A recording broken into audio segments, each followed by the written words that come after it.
Hello, future engineers. Welcome to my YouTube channel. If you're still new to my channel and you like what I'm doing, please don't forget to share my videos to your friends and to your friends' friends. To your younger brothers and sisters who would want to take up engineering in the future, and to your relatives. That's one way you can keep me going, inspired, and refreshed. Now, if you find my videos interesting and important to your studies, also please don't forget to subscribe. Hello future engineers, here is another video in engineers in calculus, particularly on graphs of functions. So use the graphs of f and g and the method of graphical addition to sketch the graph of f plus g. F of x is x and g of x is 1 over x. So f of x is x, the graph of y equals x is simply a line that bisects the first and the third quadrant. So it makes 45 degrees through the origin as shown in the figure, because when x is negative 5, y is negative 5. When x is 0, y is 0. When x is 2, y is 2. So that's why that's the graph of f of x, graph of f in this case. While the graph of g of x, which is 1 over x, is the y-axis is the vertical asymptote. Then when x approaches negative infinity, 1 over negative infinity is almost 0 but negative, so it comes from here. When x is 1, when x is negative 1, y is also negative 1, so it intersects here. Graduation, by the way, you look at the graduation, every 2 grids is 1. Then when x is approaching 0 from the left, 1 over 0 from the left is negative infinity. So in this portion of the graph, it looks like this. Then on the right part, when x approaches 0 from the right, 1 over 0 from the right is positive infinity. It comes from above. When x is 1, y is 1 also. It intersects here. And when x approaches in positive infinity, 1 over positive infinity is almost 0, which is positive. So the graph also looks like that. So this is the graph of, the green graph is the graph of 1 over x. Now for the graph of f plus g, since the graph of f is below, and for instance in this part here, the graph of g is simply almost 0 but negative, so it's just like adding this amount, negative amount here, because for f it's also negative, so it should begin with this point, or in this point here. This is already the graph of y equals x, or f of x equals x. Then we just add this very, very small negative value, so it is below this point. Then from here, it's also about here. Then here, we add this negative value here to this point. Then here, this is almost negative 1, so almost negative 1 also, so it should be here. Then next, because the intersection is x is negative 1, y is negative 1, negative 1 plus negative 1 is negative 2, so it should end up here. Then for this point, we add this negative 1 half here, so it should cross this point here. Then finally, as it closes the origin, if that's the amount here, center, so we just also add that amount, and it finally approaches this y-axis, but the point should be below, this time below the graph of g as shown in the figure. Likewise from the right, so the graph of g of x is above the graph of f of x when x is closer to the y-axis. So for instance, at this point here, it should pass through this point. This is about 1/2 above this graph, so 1/2. But near 0, it should be somewhere there at above. Then here, it should be here. Then here, it should be here because this is 1 for both F and G. So it should cross that point 2. Then here, this is 1 point something, so we add 1 point something, so it should cross there. Or in this point, we add this length or height where G is above the x-axis, so it should be above plus F, which is above. This is the graph of F, so we add this length above the graph of F at this particular point. So here, this is about 0.3 or 0.25, so we add 0.25 here above the graph of F. Then finally, this is about 0.2 or 0.1, add 0.1 here above F. Then we connect these points with a smooth curve, and the graph looks as shown in the figure. So that's it. That's the graph. The red graph is the graph of F plus G.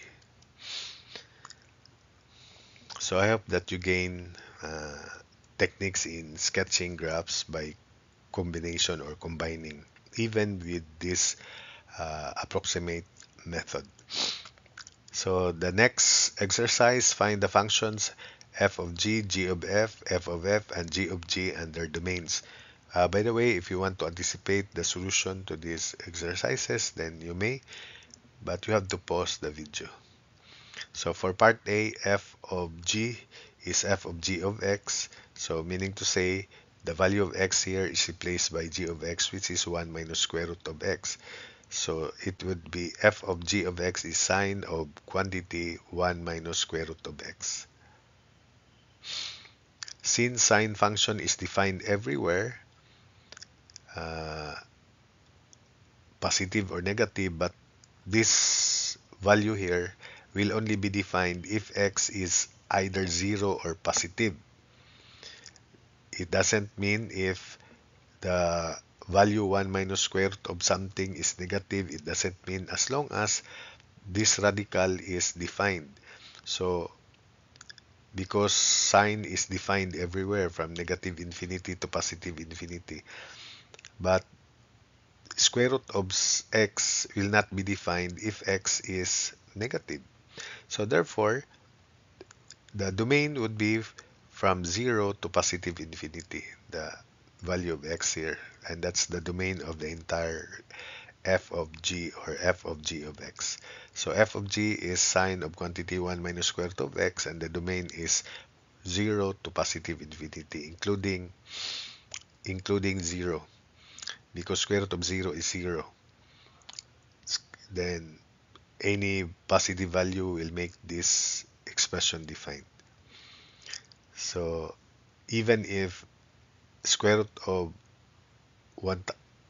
10,000 is 100, for example, so 1 minus 100 is negative 99, sine of negative 99 is defined. So that's why this is the domain. For the second part, g of f, so g of f, so we replace x here by sine of x, which is f.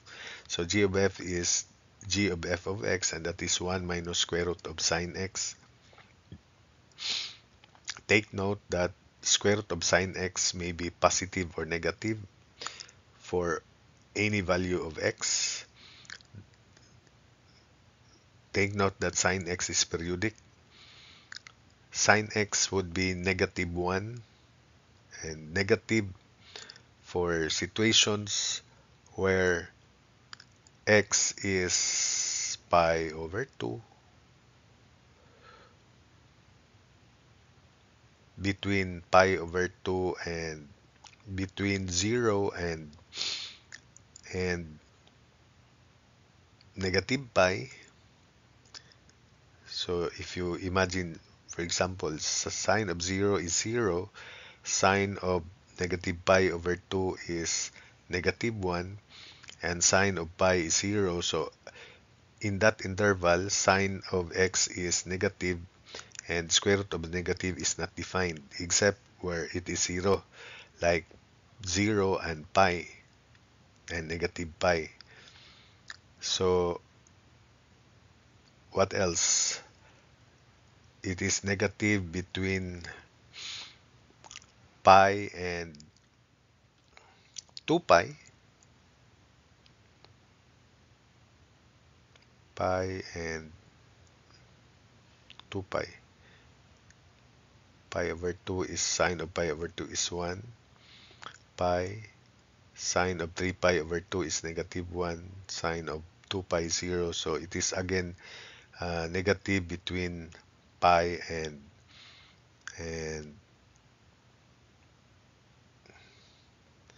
2 pi.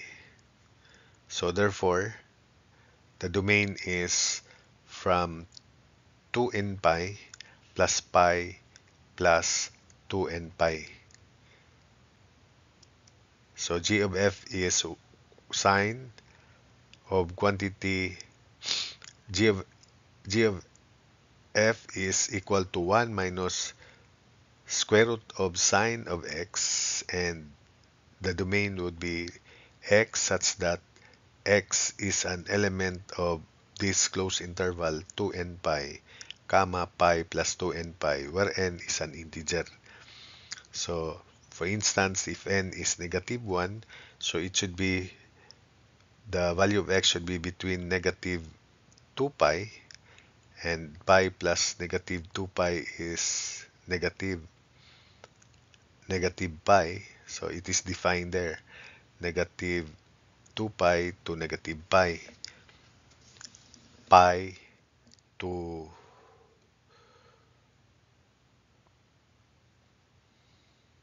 when n is 0, 0 to pi. So because sine between 0 and pi is positive, so it is defined. But between pi and 2 pi, sine function is negative, so that's why it is not defined there. That's why it will not be defined there.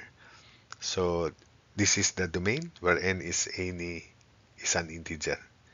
So g of f is 1 minus square root of sine x, and the domain would be 2n pi to comma pi plus 2n pi. So including those interval where sine of x is negative, because square root of negative value is undefined. So that's it for that part. Next, f of f is f of x, and that is sine of quantity sine x.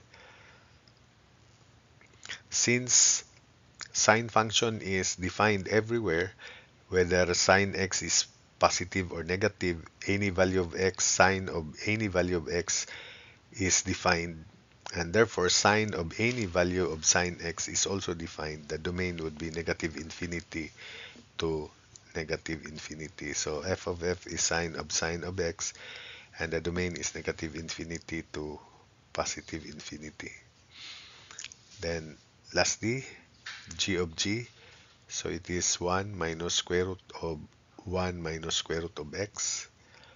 So g of x is, you simply replace x by the value of g of x, which is 1 minus square root of x. So it is 1 minus square root of 1 minus square root of x.